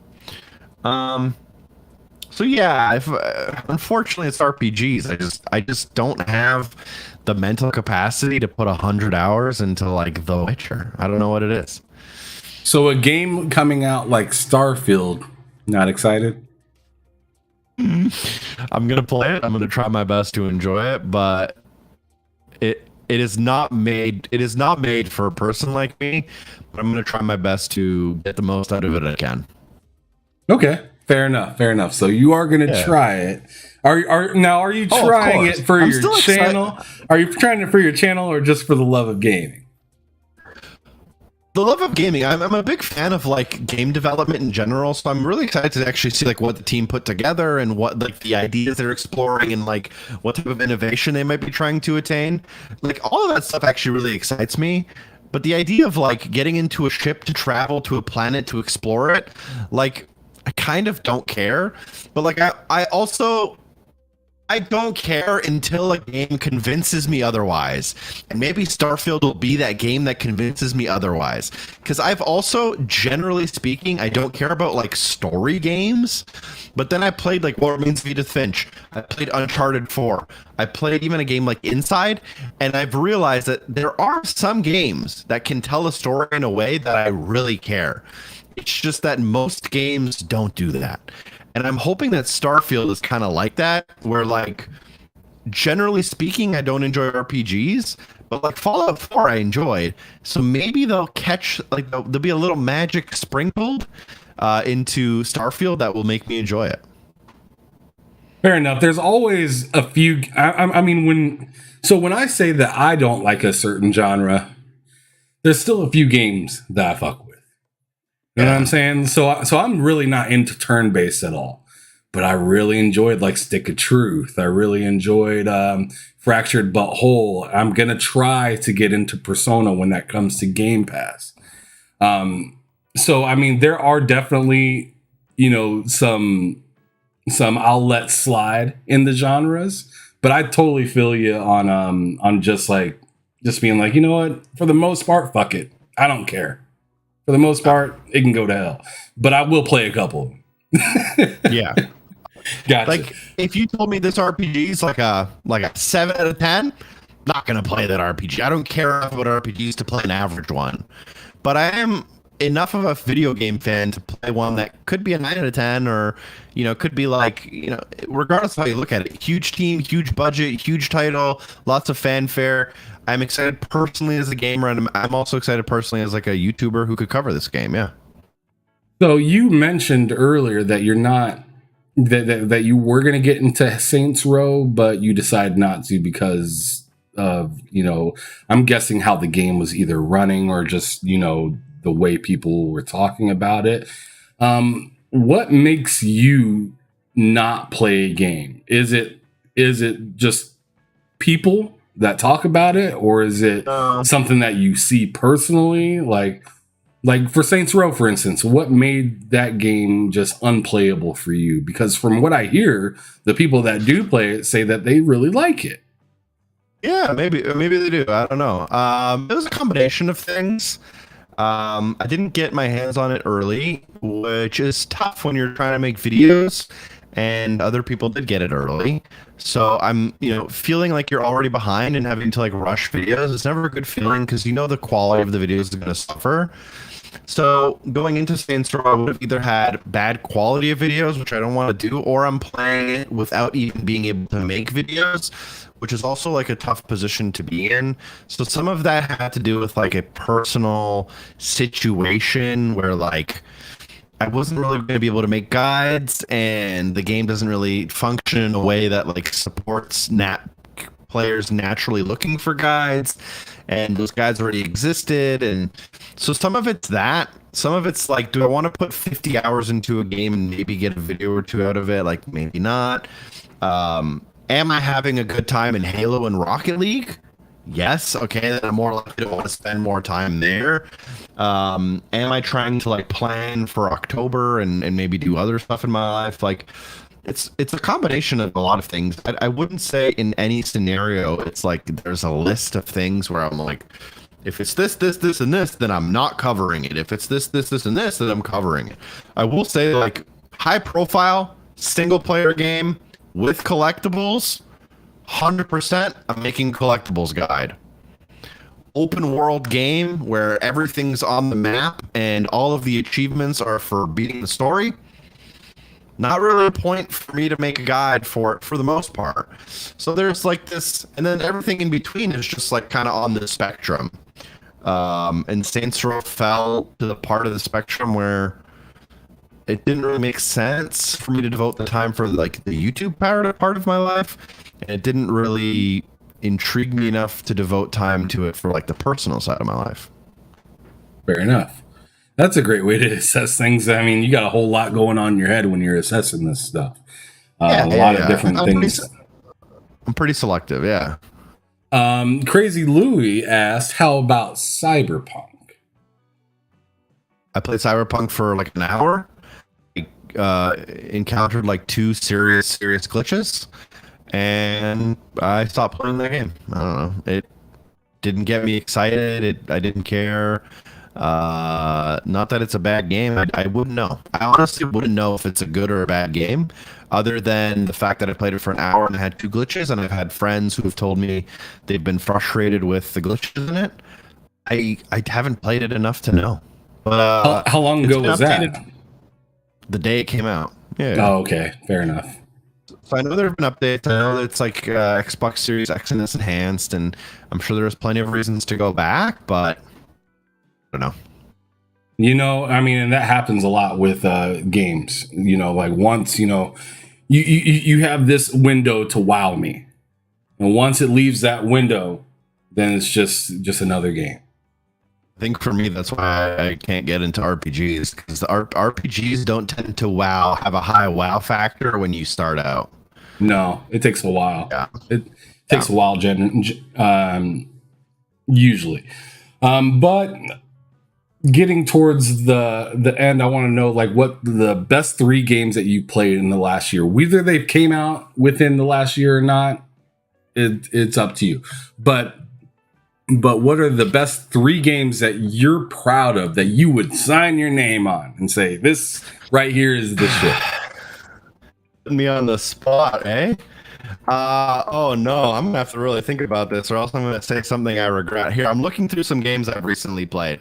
I did really enjoy the Cuphead DLC. That was excellent. Ollie World is the most underrated game I've played in forever. If you haven't even heard of that game, I highly suggest it. It is incredible. Going down in my list a little bit further here, Halo Infinite, I still think it's worth playing if you haven't, although I understand why you might be negative about it. The best game, hands down, number 1 best game I've played this year is Elden Ring. In the last year is Elden Ring. It's not even close. Like, every game dev wants to make a game as good as Elden Ring, and I don't think any of them will in a very long time. So Elden Ring is definitely very, very high up there. Tunic was really, really cool. And also a game where, like, the less you know going into Tunic, the better of a time you'll have, I think. And that really caught me by surprise. And then looking down a little bit further in my list, let's see here. We have maybe a quick shout out to like Forza Horizon 5, which is a fantastic, we'll call it, I don't like RPGs, but everyone calls Forza Horizon a car PG. So maybe that's my favorite car PG right there. Forza Horizon 5 is just a good time. It's similar problems to Halo Infinite, where like it's kind of broken and there's like a lot of problems, but like taking a step back, it's still an excellent time. Oh, it's fantastic, especially that Hot Wheels expansion. I'm not sure if you played it at all. It's actually on my screen right now. You just so happen to be talking about it, which is pretty cool. But that expansion is so freaking good, so much fun. And just driving around, screwing around is one of my favorite parts of the game. Half the time I turn on that game, I'm not even doing races. I'm just driving around, screwing off and doing stuff, jumping off of stuff that my car shouldn't be jumping off of. Yeah, so fantastic answers. Do you happen to have, before I move to to that question, I'm wondering, do you own or even play on PS5 at all? I want to show how close my PS5 can. Wait, look, I haven't moved, right? Within arm's reach, I got a PS5 game. So I have a PS5. I don't play it very often, I'll be honest. I've played a little bit of like Astrobot's Playroom. I played a little bit of Ghostwire Tokyo. Played a little bit of Deathloop. Which surprisingly, Deathloop and Ghostwire Tokyo are coming to Xbox in the future, so I'll probably replay them there. But I really want to play Returnal. It's still like near the very top of my backlog, and I really want to get into The Last of Us Part 1 remake. So I have a PS5. I don't play it as often as maybe I should, but it's good to have it. It was a great tax write-off when I got it, and yeah. So I don't know. I hope I can get as much out of it as I can. Okay. On that, I see that you pulled out, Last of Us remake. I'm kind of curious, like, were you excited to buy that game? Or was that just something that you were just like, I'm doing it for the channel? So I'll be honest, Sony sent this to me for free, so I didn't buy it. So let's not get ahead of ourselves. I know it's like $70 or $80, so I think that's kind of a lot of people's kind of problem with it. But I've never played the original Last of Us, so I think if I'm going to play it for the first time, it might as well be this remake. I wouldn't see a good reason to go back and play the old one instead. But I'm actually really excited for it. It looks awesome. And from what I've seen, maybe similar to one of the games we were talking about earlier, people who haven't played it seem to say a lot of bad things about it, but I think most of the people who are playing it really like it. So, I don't know. Yeah, it's really, I mean, you said that you haven't played the first one, right? I have not. Yeah, so it should be a phenomenal experience for you, really. For somebody like me that has played it, I don't see the point. You know what I mean? But I'm not going to get into that. I'm not going to get into that right now because that's just like a long-winded argument that will probably never really amount to anything at all, right?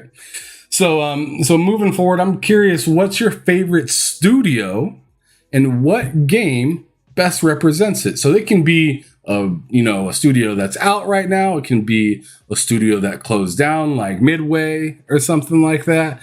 Go ahead. What a weird, it's a hard question. It's a really difficult question to answer because a part of me wants to be like, it's Valve, but Valve has also put out one game in the last 10 years. When I think about the classics, like Valve in prime time, like kind of near the beginning of Steam, you cannot beat Portal 2, Left 4 Dead 2, Team Fortress, Half-Life Alyx in terms of a VR game is apparently the best VR game you can play. So like Valve, when they decided to make games, was unbeatable. But the problem is they make too much money on Steam now, so they don't make games. Which is an interesting conundrum, I guess. They're far more rich for not making games, but it would be really cool if Half-Life 3 came out and Portal 3 and Left 4 Dead 3 and just even new games from Valve would be incredible. I some of the best games of all time. And then from like a more recent standpoint, I wouldn't say maybe it's my favorite or the best, but definitely probably most underrated would be anything published by Annapurna. Oh wow! It's maybe not what you would think I would like, because I play Doom and I play, Halo Infinite ranked competitively. But like when Annapurna puts in a game, I listen. What Remains of Edith Finch, or there's so many games. Virginia, Last Stop, The Artful Escape. You got Telling Lies. There's so many games that Annapurna publishes, and every one of them is like this tiny little dinky game you've never heard of. And I play all of them, and they're all amazing 9 out of 10 experiences. So Annapurna is definitely up there in terms of like a publisher who almost never misses. But yeah, I don't know if I have, it's so hard now, even with the game, even when you get like BioWare nowadays, and then like EA spins off BioWare, and like the B team of BioWare puts out Anthem. Like, in a weird way, a studio is no longer what it used to be, because companies are really good at like moving people around and not really talking about it. So a lot of companies will kind of hide behind like a studio name, and it doesn't hold the value it once did. So do you think any of that is going to happen with all these, acquisitions, not just with Xbox, but with also like PlayStation and Tencent, Embracer Group? Do you feel like them acquiring these studios is going to hold them back at all, or do you like have any specifics like on what publisher or developer you think is like that you're a little nervous about because of an acquisition?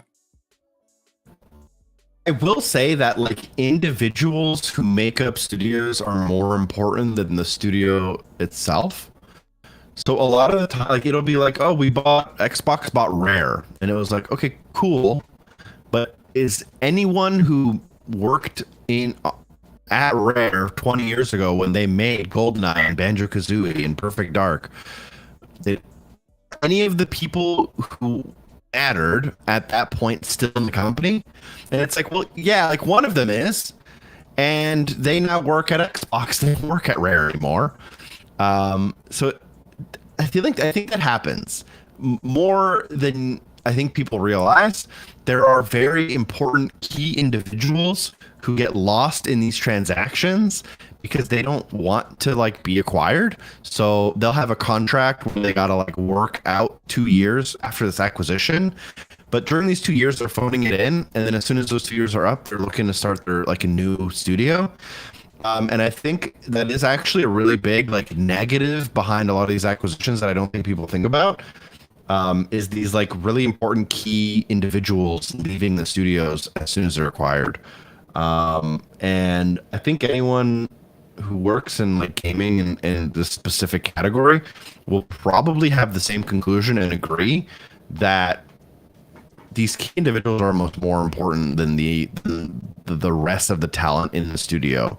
Like, not to take away from someone who like makes a map or does art, but like in a way they are, they're more replaceable than someone who like envisions an idea and then gets the team to make this crazy game or this crazy idea or like innovate.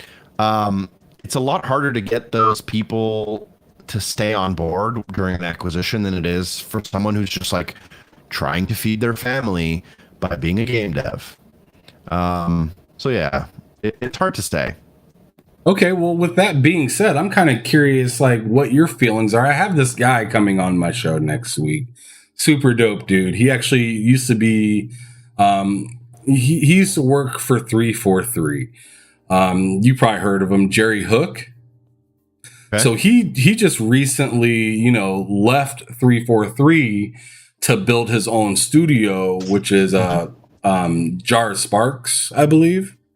It's what it's called.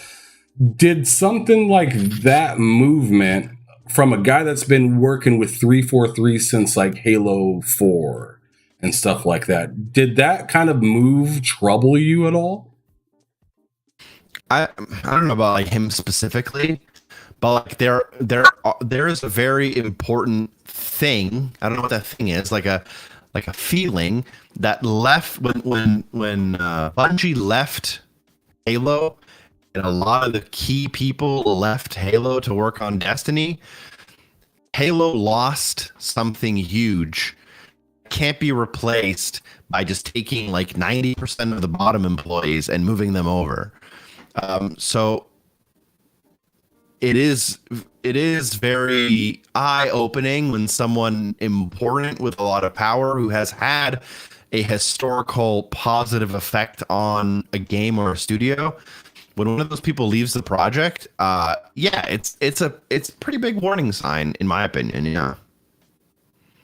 But it's game dev's complicated. Like, people will leave, but they'll actually be fired. But the company doesn't want to fire anyone, so they kind of ask them to publicly leave. And it's also these weird things. I'm not saying anything specifically about these examples we're talking about right now, but I know there are times in game dev where you can't fire someone, so you ask them to quit, and basically they quit and everyone's happy because they get paid and they find another job, no problem. And they're not gonna like lose sleep over it, but there are definitely instances where people are just asked to quit, and then they spin it off differently. So it's hard to say what goes on behind the scenes, because some people get credit for doing stuff, and some people don't. And sometimes it's like 50-50, but someone will get 90% of the credit. So it's also hard to know like where each piece fits in, how they affected the end result, and et cetera, et cetera, et cetera. It's like an infinitely complicated solution that no one has the answer to. So you do have to end up kind of taking it on like a case by case basis. Gotcha. All right. So we got like 3 more questions that I want to hit before we call it. And one of the questions I really wanted to hit was, what game are you most excited for in the future? So games that have not came out yet. Is God of War out there on the horizon for you? Or is it something that I wouldn't even thought of from like Annapurna or something like that? God of War's on the list. It's up there. It's in contention. This is going to be a really, like, you may not believe me, but I'm actually crazy excited for Call of Duty games. This new Modern Warfare. I'm really excited because it seems like it's going to be a decent campaign, and I really enjoy making videos for Call of Duty games because I kind of know what I'm getting into. I know the types of videos that come out. I know how people like them, and it's really exciting to tackle a project that you have some sort of ideas about. In terms of like a wild card game, High on Life, it's been getting a lot of attention, both in the good and bad. In the last couple of weeks, I think it got delayed till December something or November something. It got like a few week delay. Yeah, but I'm actually really excited for that game because it just looks so different and like out there. I'm sure some jokes will miss, and it might not be the best like gameplay game. When I say I'm excited for Call of Duty, I don't think it's going to be the best game.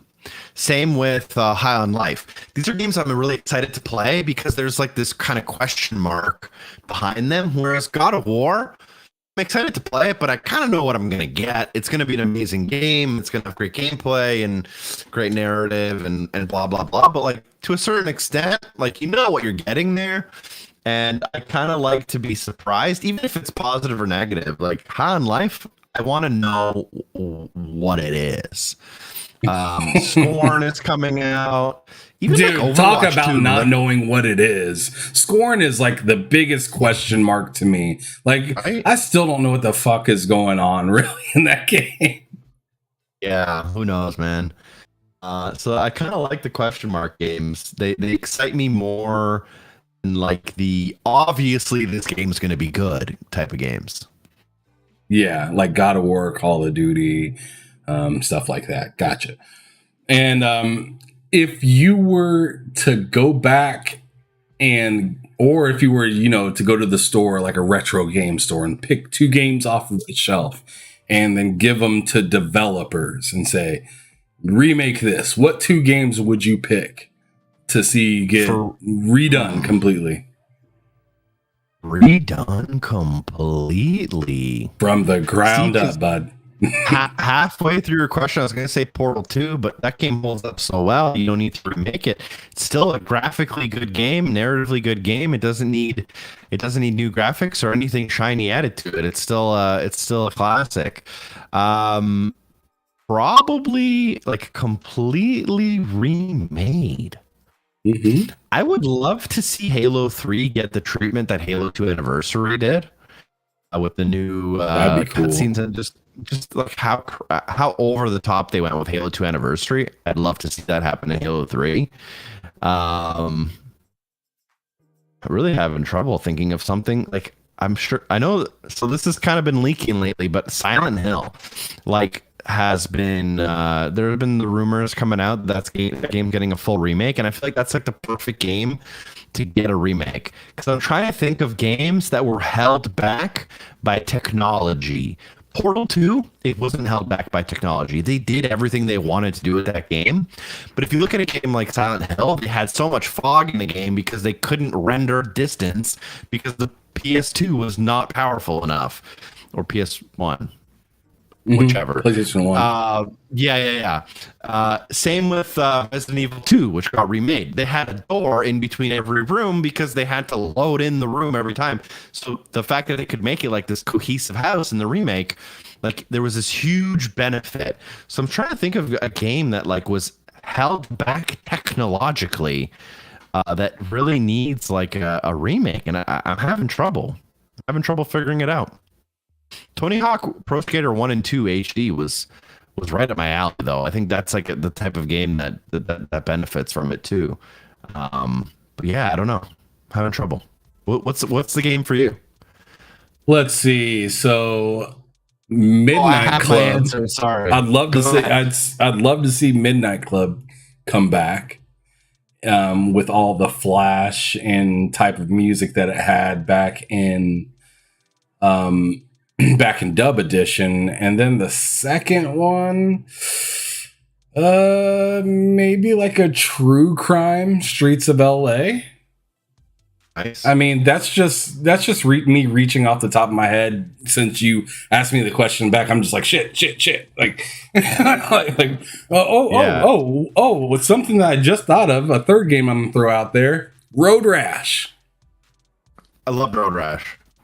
Please bring that back. That would be phenomenal to have chains and hit people and see the blood spit out their mouth or something like that, and get into these bigger cop chases. Because before it was just like one cop on like a motorcycle that was like chasing you relentlessly throughout the entire level or whatnot. So I think I'd like to see that make a comeback. That'd be pretty dope. Now that I had a second, I have figured it out. I have figured out the perfect game for me to get a remake. All right, you ready? Let's go. You got to be in the right mood. So you got to take yourself back to like, I think the early 2000s. Oh, okay. Sam Fisher's putting on the goggles. Oh, snap. A remake of this original Splinter Cell trilogy. It has to be the trilogy. Got to be the original Chaos Theory, Pandora Tomorrow, Chaos Theory. And you put all three of them in like a package together, remake all of them with ray tracing and like next gen graphics. That is the number one remake for me. I don't think my brain could come up with something better than that. Damn, that's actually extremely fire. That's a fantastic one. I know a lot of people have been asking, and I thought they were working on a remake. Did that get canceled? They kind of announced that they're like thinking about it. Essentially, I don't know. Like, it's still up in the air. I've heard some rumblings about it, but I really hope they don't mess it up. 'Cause in my head, it's like the whole trilogy has to come out together. They all have to like work on the same engine with the same like kind of gameplay, and they all have to like really lean heavily into like the ray tracing graphics aspect, because that was what made the original game so cool, was the lighting and like how cutting edge the new Splinter Cell games were back in the day. So I really hope they don't like lose that DNA and make it an action game. Oh, one last game that I'm going to throw out, since you have me thinking about this, is Conflict Desert Storm. I don't know if you remember those games at all, but not too well.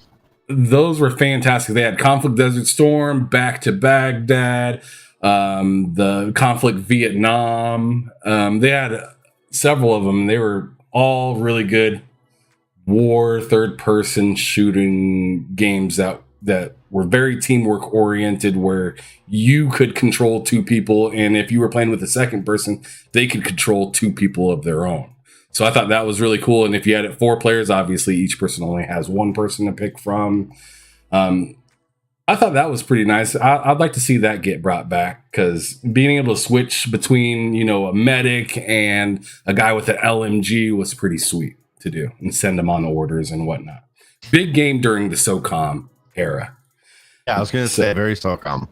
Yeah, very much so. But all right, and then the last 2 questions I'm going to put into one big question, and that is, what about gaming frustrates you?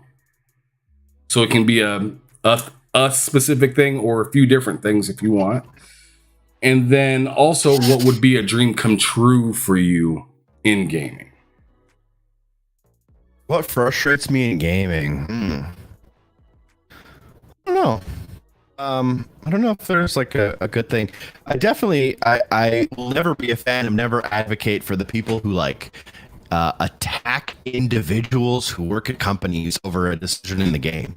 Like if you're out there sending death threats over a Call of Duty gun balance patch, like kind of fuck off. That frustrates me. Like kind of like gamer, like the kind of like negative, toxic gamer, like entitled person. Yeah, like I don't like how there's kind of that close connection between like toxic gamer culture on the internet and like it's frustrating. I'm also not a big fan of like console wars. I find them very frustrating because it's just people arguing over like, I think what it boils down to, and maybe I'm wrong, maybe I'm right, but like I feel like it's just people spent a certain amount of money in one direction and they're trying to like justify how much where they spent their money by going online and yelling at other people about it.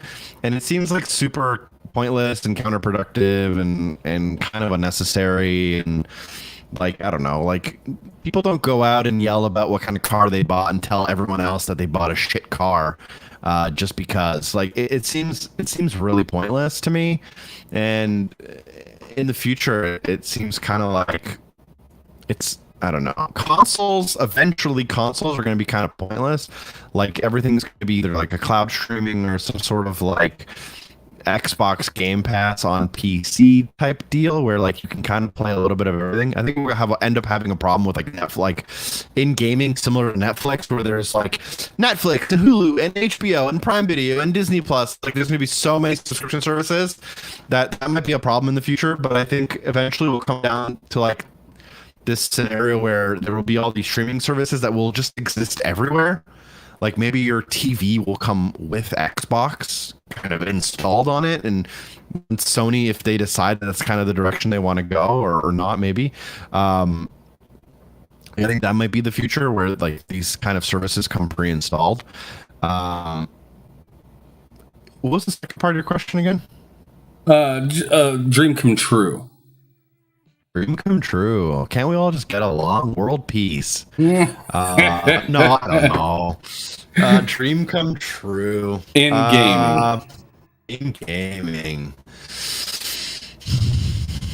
I don't know, man. I don't know a good one.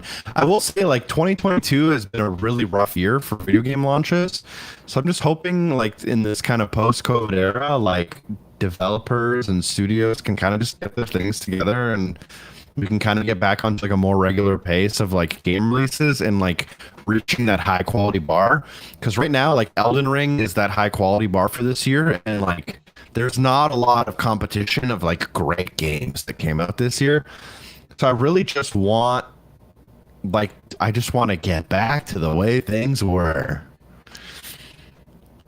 Absolutely get that. Do you think God of War has a chance versus Elden Ring? Yeah, there's a chance. I'm sure it'll be nominated, and I'm sure there will be people who prefer that game. But Because Ragnarok is the sequel, I think it's going to have a very hard time getting a game like Elden Ring, which is like if Elden Ring 2 came out versus God of War Ragnarok, I think it'd be a lot closer. But because Elden Ring's like brand new and what it did and like how different it was to like a lot of other games, I think it'll edge out God of War, although you can't count them out. They're very different games for different audiences, and there's nothing wrong with preferring one over the other. But in terms of like awards, critics, game of the year, like Metacritic type stuff, it's hard to imagine a world where God of War Ragnarok does better than Elden Ring. But it would be cool if it did. I think a lot of people are like really waiting for any game that's to like sweep them off their feet again. To me, it's hard to believe that God of War Ragnarok is going to outdo 94, which was 2018 on Metacritic. Yeah. I understand Elden Ring got a 97, sure. But getting in the 90s alone is freaking insane. Yeah. As pretty and nice as Horizon Forbidden West was, that didn't even break it in there. You know, Halo, fantastic game when it launched. Everybody had high praise for it. Still didn't even crack into the 90s. Yeah. So like, I'm nervous for God of War. I know it's going to be a good game, but I'm nervous for it when you're competing versus a game like Elden Ring, because Elden Ring changed a lot of the ways that people consider themselves, Souls or not Souls players. It got so many people into the Souls genre that really had no business or, didn't really want to even be there at all, including myself. I beat that game, loved it, but I hate Souls games. I'm not a Souls fan at all. But when I played that game, it was just something else. It was a different beast. All right. Well, yeah. I'm sorry. What were you going to say? No, I was going to say, like, they out game designed so many game designers by not over designing the game, and I think that's one of the biggest strengths of Elden Ring. They do so much by doing nothing. Like when you have a game like a Ubisoft game where everything's a waypoint on the map and there's fast travel and there's a million quest lines and they want you to experience everything. Like Elden Ring took the opposite approach to that, where like nothing's on the map. There's caves that 99.9% of people will never see, but like they still put all that attention in, and then like that self-discovery that Elden Ring allows players to have, like so many devs would kill for that, and I don't think they know how to design for it the way Elden Ring, executed it. Fantastic. All right, well, Mr. Maka Guides, Patrick Maka, or Maka 91 Productions, however you want it to be put. I really appreciate you for making the time for today, coming on the show, telling everybody that came out here to listen, your background, how you got into gaming, how you got into content creating, what you are looking out forward to, and also what you don't like, and also, last but not least, some of your favorite things within gaming as a whole. So I really appreciate your time coming on here. I hope that you continue to push out the content that you've been doing. It's been fantastic. I'm happy that I have got a chance to get some of these 100%, because I'm not a 100% kind of person. But when I want 100% a game, you're one of the first people I type into YouTube to see if you've done a video on it. And if you didn't, I'm like, damn it. But there's plenty of other fantastic people that do the type of work that you do, but you make it seem so comfortable when you get into your channel, into some of your videos and whatnot. You make it very comfortable just to sit there, listen to what you got to say, take some breaks in between, come back to it. It's just, it feels very seamless. Very much so. So keep doing your damn thing. One last time, let everybody know where they can find you. YouTube.com/Maka91 Productions, twitch.tv/Maka Productions. You can find me on Twitter. You can find me on Instagram. You can find me on TikTok. I have a subreddit. You can just search for Achievement Help in the YouTube search bar. Maybe you'll find me. Maybe you won't. If we cross paths, that'd be dope. Absolutely. Absolutely. Do you happen to have any questions for me before we get out of here? You playing now? I'm looking for games to play. I don't got anything. Well, I mean, I'm not sure if the games I'm playing you'll be into really playing, but Death Stranding, I beat that on PC just this last week. I'm about halfway through it on my PS5 because that's the director's cut version. So I wanted to see what the difference were and whatnot. Carly in the chat, thank you for stopping in, Carly. Appreciate it.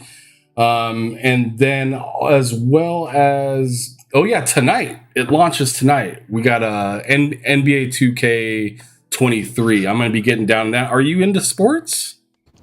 I'm not a 2K gamer, but I have seen a lot of people getting into it, so I think that's dope. But it's not for me. No.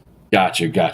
Yeah, I mean, it's hard for me to get into sports games anymore, but I have so many friends playing it. I play with Matt Likes Games like every night on to like 2K22 and my buddy Bill. I even played several times with Dealer, which was really cool because he's really big into basketball and whatnot. So that was pretty dope.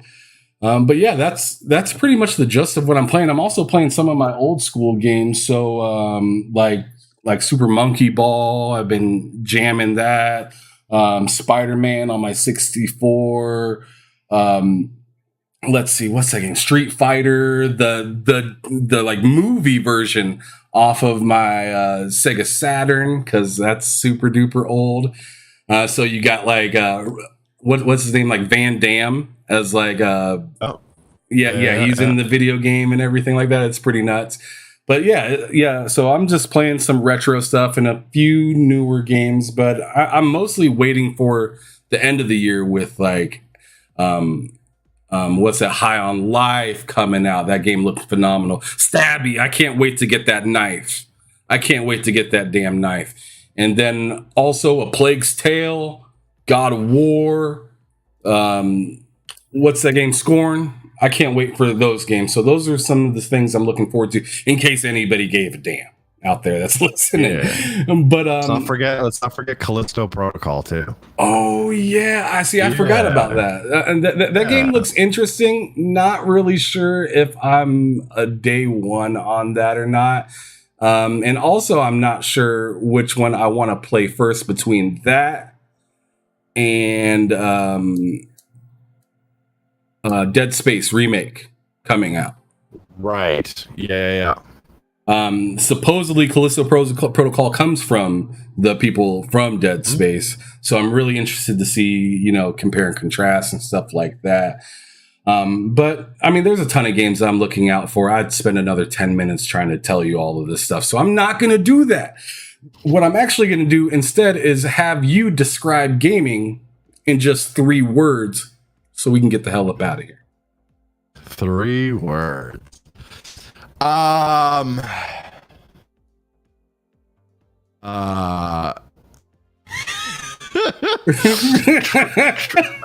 go with transportive. Wow, big word. Thank you. It takes you somewhere else. It transports you to another world.